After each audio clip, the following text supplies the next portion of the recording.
What's going on, YouTube? We are back with another one, and this time we are bringing it on in with our auntie Wendy Williams. All right, so let's see what's going on with my girl Candace Williams is covering this topic, and we're gonna see what she has to say about it. Y'all tune in. You guys were messaging me asking my opinion on this. Okay, so in case you don't know who Wendy Williams is, she was an extremely popular host of the daytime talk show, which was named after her, The Wendy Williams Show, from 2008 to 2022.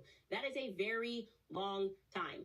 Essentially, now y'all gotta understand, Wendy Williams at this point is like a living icon, aka legend when it comes to this gossip stuff, right? A lot of people may not like Wendy, but Wendy, she be spot on. I could tell you that much. Essentially, her show was like someone's auntie saying way too much at the cookout. You know what I'm saying? Lucy, stop it. Denial is a river in Egypt. Your husband is gay. People really loved it. It was gossipy. It was funny. And she was absolutely hilarious. And so that's why it went on for so long. The show became so much bigger than it was anticipated to be.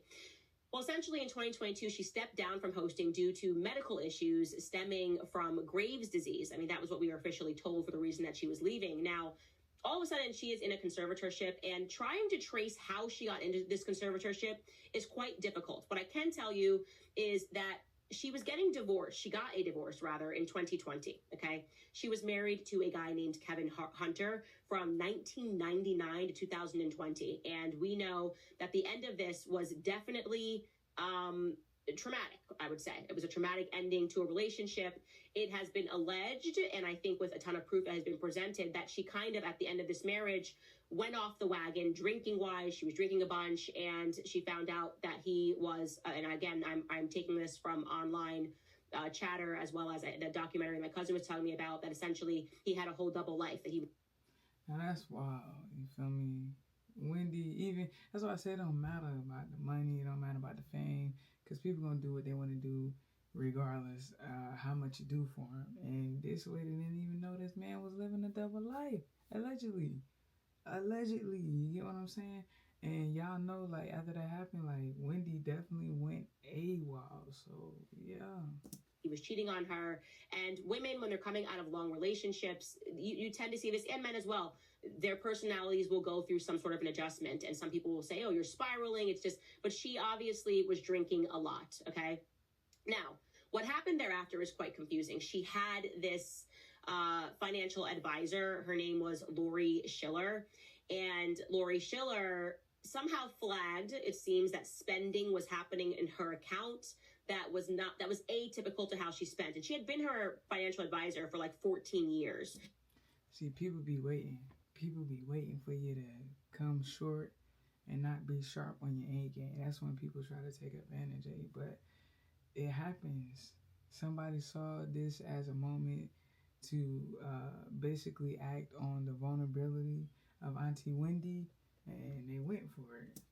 She got a lot of hate. I'm unsure that hate was deserving, but what we can say is that what happened next was extremely weird, okay?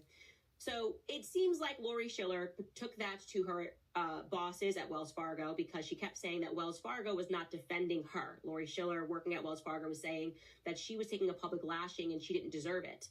What happens next is that Wells Fargo, which didn't know banks could do this, essentially just said, we're going to freeze all of your bank accounts and petition the court for you to have a temporary financial guardianship. And that happened, okay? They just stopped her being able to have access to her money. They said that it was to protect. Now, that's insane, you know, that's insane. But then what's going to happen next for somebody else to have control over your dough and you don't have no say-so? Wendy Williams' finances, and that's the reason that they did it. Suddenly she gets somebody else that becomes her guardian. Wells Fargo is somehow able to secure a guardian over her. This woman, who just looks like a villain, is now suddenly in control of her life. She doesn't know this woman. She has a relationship with her. Like, that's insane. That's insane. I'm not even going to count y'all. That's insane. Like, I'm not even going to lie. This whole time that I've been hearing about this topic, I thought it was a sister, like, don't come for me. But it was like the way that they was wording and saying things. I don't know, but this person definitely looks like she would take you for all your money. She wasn't her financial advisor, but now she is totally in control of Wendy Williams' life. And there was supposed to be this like Lifetime A&E series, that was supposed to come out around this time. And so this woman, Sabrina, shut it down. She said that she wasn't of sound mind and the docuseries could not come out on A&E and Lifetime. And then A&E and Lifetime countersued that woman and said, actually, she wanted to bury the documentary because it would have critiqued her role as Williams' guardian. So basically, A&E and Lifetime are saying that the issue with this wasn't actually the mental state of Wendy Williams, but actually the guardian in and of itself, okay? So this is crazy. Just the concept of the bank stepping in and just taking over your entire life, and you have no say-so in how you spend, and they're saying we're doing this because we love you. You're not my mommy. You're not my daddy. Also, this is my money. Just like I have a right to make money, I have a right to burn through it. Even if it's in a traumatic time, I'm making bad decisions. Maybe I'm drinking and I'm off the wagon. Why the hell should a bank be able to step in and say, you can't spend your own money? Like, who are you? You sound like somebody who wants to make sure, because you're earning a lot of money off of my money, that nothing happens to this account. I don't like this. This is not happening because of love, okay? Now, the thing about it is, if I'm not mistaken, she mentioned Wells Fargo. As we know, Wells Fargo was kind of already in some heated situations for making false accounts and profiting off of people. Like, we just had that scandal not too long ago. So, I don't know. Wells Fargo simply just can't be trusted. It's not happening out of love. It is happening because the bank is likely enriching itself due to interest. That's what I would speculate. She can't even control who she sees. She can't control who she spends. Her family has no say-so. They're fighting essentially to end this guardianship, and there's just no power. Like, the state can just somehow do this. While telling us that insane asylums would be morally wrong, they can just put someone essentially in an insane asylum. And let me just be clear. Every person that I've seen gone into a conservatorship comes out crazier than when they went in it. Okay, I'm talking about Britney Spears. I'm talking about Amanda Bynes. I don't know what they're doing in a conservatorships, but if Britney Spears is any indication, forced drugging you, it's essentially to make you go insane so they can keep controlling your money. And that's crazy that people will go to great lengths to do that to you just to get your cash, to get everything that you work for. They will try to find a way around it to make you seem like you're unfit and unjust to take care of yourself. Like she said, these are perfect prime examples of people trying to get over on people in vulnerable states. And so she appeared on Breakfast Club with her niece, Alex, and she spoke about what was going on. And here is what Wendy and her niece, Alex, had to say about it.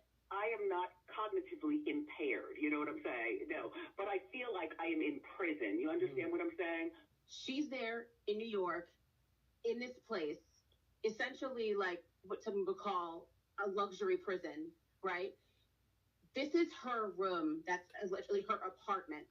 And that's sad. You feel me? Like, I feel like Wendy should have more, I wouldn't say respect, because, you know, she's talked about things and talked about people, and people have mixed feelings about her, but at the end of the day, she's still human. You know, no one deserves to be like locked against their will as a human being. So like, just for her to say like she's up here making a call through the window and that's how they have to record this lady, that's just insane. But the thing about this apartment, and you know this, Aunt Wendy, because you're there, it's small. She has a bed, a chair, a TV, a bathroom, and she's looking out one window.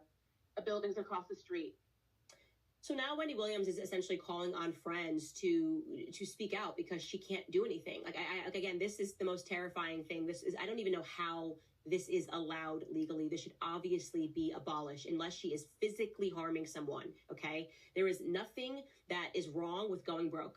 Okay, she started her life broke. She's allowed to end her life broke. And Wendy Williams was going through a divorce. She was drinking a lot. Homegirl needed a break. Okay, she needed a break.